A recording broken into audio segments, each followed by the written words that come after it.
Ayan, kumusta po kayong lahat mga boss? At ayan po, samahan niyo man ako. At dito po ay mayroon akong ginawang power window. At magpapalit ako ng power window motor. Ayan po.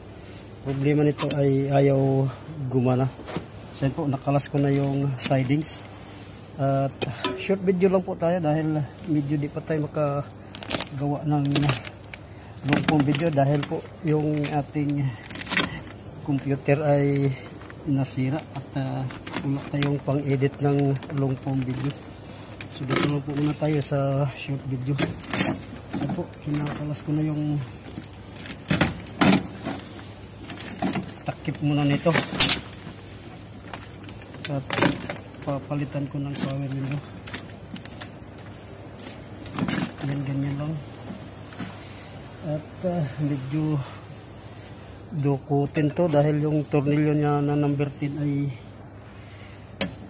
hindi natin maibaba dahil sira nga. Isiso type pa tong power window to, hindi siya regulator, kaya dudukutin ko muna bago maibaba.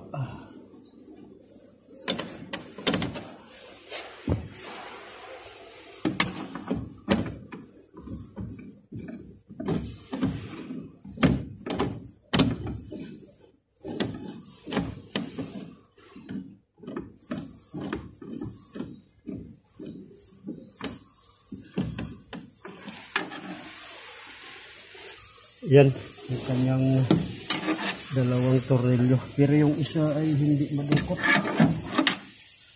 Kailangan ng number 10. So ayan po, at tuloy lang po tayo sa ating panonood.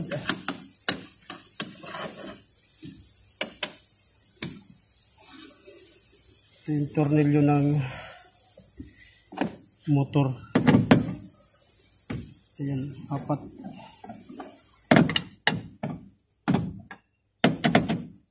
Luwagan ko muna.